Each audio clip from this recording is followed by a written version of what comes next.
10 जून सूर्य ग्रहण की जानकारी दूंगा। और बहुत सारे लोगों ने पूछा कि हमारे राज्य में ग्रहण रहेगा कि नहीं रहेगा, तो इस वीडियो के माध्यम से मैं 9 राशियों की राशिफल भी बताऊंगा और उन राज्यों में भी बताऊंगा जिनमें यह 18-20 मिनट के लिए ग्रहण रहेगा। बाकी राज्यों में भारत में यह ग्रहण दिखाई नहीं देगा। दोस्तों, इस साल 4 ग्रहण रहेंगे, पहले भी मैंने जानकारी दी थी। इस साल पूरे साल 2021 में 4 ग्रहण रहेंगे। पहला 26 मई का है चंद्र ग्रहण जो निकल चुका है, दूसरा 10 जून का है जो आने वाला है, तीसरा 19 नवंबर का है और चौथा 4 दिसंबर का है। यह ग्रहण भी बहुत ही कम समय के लिए भारत में दिखाई देगा, बाकी राज्यों में यह ग्रहण दिखेगा। यह ग्रहण ज्येष्ठ अमावस्या बृहस्पतिवार 10 जून को सुदूर पूर्वोक्त भारत के केवल अरुणाचल प्रदेश के कुछ क्षेत्रों में तथा अखंड जम्मू कश्मीर के कुछ राज्यों में जिलों में यह ग्रहण दिखाई देगा, वो भी थोड़े से स्वल्प ग्रास के रूप में, बहुत कम समय के लिए। बाकी राज्यों में यह ग्रहण दिखाई नहीं देगा। अब मैं आपको बताऊंगा कि कौन कौन से राज्यों में यह ग्रहण थोड़े समय के लिए यानी सूर्यास्त के समय पर दिखाई देगा। यह ग्रहण जब प्रारंभ होगा उससे पहले आपको पितरों की पूजा करनी है। पितरों के नाम से भी आपको पूजा जरूर, क्योंकि अमावस्या है तो पितरों के नाम से आप जरूर पूजा करें। देखो, यह होता है गेरू। गेरू लाल रंग की मिट्टी जैसा होता है। यह पूजा वाली दुकानों से आसानी से प्राप्त हो जाता है। गेरू का प्रयोग ग्रहण काल में किया जाता है। गांव में किसान इसे फसलों पर डाल करके आते जिससे फसलों पर नुकसान ना हो। वहीं गर्भवती महिलाएं ग्रहण के समय पर इस गेरू को अपने पेट पर लगाती हैं जिससे बच्चे पर गेरू का प्रभाव नहीं होता है।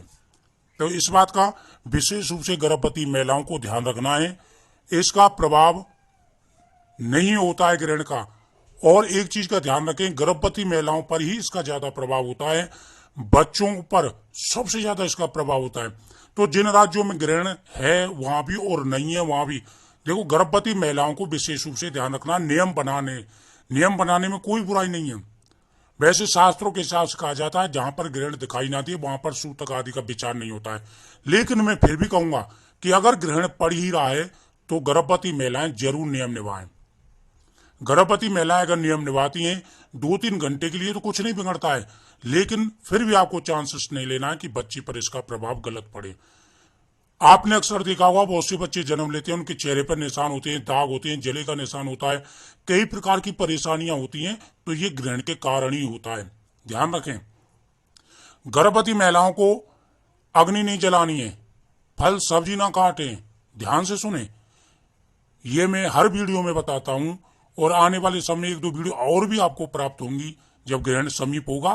तो इन बातों का विशेष रूप से आपको ध्यान रखना है। खाना नहीं खाना है, नाखून आदि नहीं काटने, कपड़े नहीं धोने। 2-3 घंटे की बात है, आपको विशेष रूप से ध्यान रखना होगा। दोस्तों, अब मैं आपको बताऊंगा, ध्यान से सुने, जिन नागरों में, जिन राज्यों में यह ग्रहण दिखाई देगा। यह ग्रहण अमावस्या के दिन पड़ रहा है, बृहस्पतिवार है। यह ग्रहण यूरोपीय अधिकतर देशों में जैसे इटली, रोमानिया, सर्बिया, बाकी चीन, दक्षिण चीन, नेपाल को छोड़कर के कजाकिस्तान आदि देशों, मंगोलिया, रूस, उत्तरी अमेरिका, कनाडा, अमेरिका, अटलांटिक महासागर आदि क्षेत्रों में यह दिखाई देगा। अब मैं आपको बताऊंगा कि ग्रहण कहां पर थोड़े समय के लिए दिखाई देगा। देखो, जम्मू कश्मीर, इसमें सूर्यास्त के समय पर यानी ग्रासस्थ स्वकल्प ग्रास के समय यह ग्रहण थोड़े समय 18 मिनट के 20 मिनट के लिए दिखाई देगा। अरुणाचल प्रदेश और लद्दाख के कुछ क्षेत्रों में दिखाई देगा। तो यहां पर यह ग्रहण सूर्यास्त के समय पर थोड़े समय के लिए दिखाई देगा इन राज्यों में, ध्यान रखें। बाकी राज्यों में ग्रहण का कोई भी ऐसा प्रभाव नहीं है, हालांकि पूरे भारत पर ही नहीं है, लेकिन ये राज्य जो मैंने बोले हैं इन राज्यों में सूर्यास्त के समय पर, जब सूर्यास्त होने वाला होगा तब यह ग्रहण 18-20 मिनट के लिए दिखाई देगा। सूर्य ग्रहण दोपहर के 1:42 से प्रारंभ होगा और 6:41 पर यह समाप्त हो जाएगा।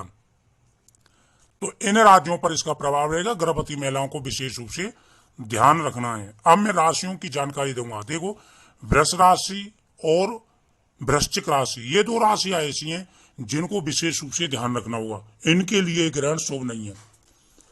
वृश्चिक राशि के लिए स्वास्थ्य के लिए और ग्रस्त जीवन के लिए विशेष रूप से ध्यान रखना है। वहीं वृषभ राशि के लिए भी यह स्वास्थ्य और ग्रस्त जीवन यानी परिवार के लिए विशेष ही फलित नहीं होने वाला है। साथ ही वृषभ राशि और वृश्चिक राशि की महिलाएं, उनको भी विशेष रूप से ध्यान रखना होगा। मेष राशि के लिए यह ग्रहण बहुत ही अच्छा रहने वाला है। वृषभ राशि वालों के लिए भी यह ग्रहण धन के लिए अच्छा, लेकिन स्वास्थ्य और परिवार के लिए ठीक नहीं है। मिथुन राशि के लिए यह ग्रहण खुशियां लेकर के आने वाला है, बहुत ही अच्छा रहने वाला है।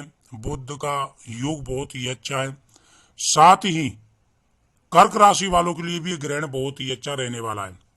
कर्क राशि वालों के लिए संतान, धन, हर प्रकार का सुख, यह ग्रहण सूर्य की कृपा से हर प्रकार का सुख उनको मिलेगा।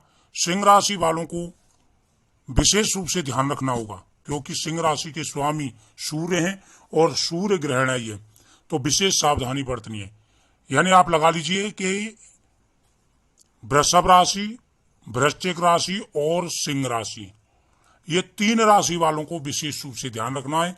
बाकी 9 राशि वाले इस सूर्य ग्रहण पर लाभान्वित होंगे। तो आप अंदाज लगा सकते हैं वृषभ राशि और वृश्चिक राशि और सिंह राशि। सूर्य ग्रहण के बाद में स्नान दान का विशेष महत्व है। जब सूर्य ग्रहण समाप्त हो जाए उसके बाद में स्नान करें और दान करें। सूर्य में ग्रहण में लाल वस्तु का दान विशेष शुभ फलित रहने वाला है। लाल फल, लाल मिठाई, गेहूं, मसूर की दाल, तो इन चीजों का दान विशेष शुभ रहने वाला है। साथ ही नारियल, गर्भवती महिला के ऊपर से गुड़, मसूर की दाल, नारियल, ये सब चीजें 7 बार उसार करके दान करें। उसके बाद में भगवान शिव जी की पूजा करें। गौ माता को गुड़ खिला करके जरूर आए, आपकी हर मनोकामना पूरी होगी। तो मुझे उम्मीद है आपको ये जानकारी अच्छी लगी होगी। करें, शेयर करें, चैनल को सब्सक्राइब करना ना भूलें। Thanks for watching.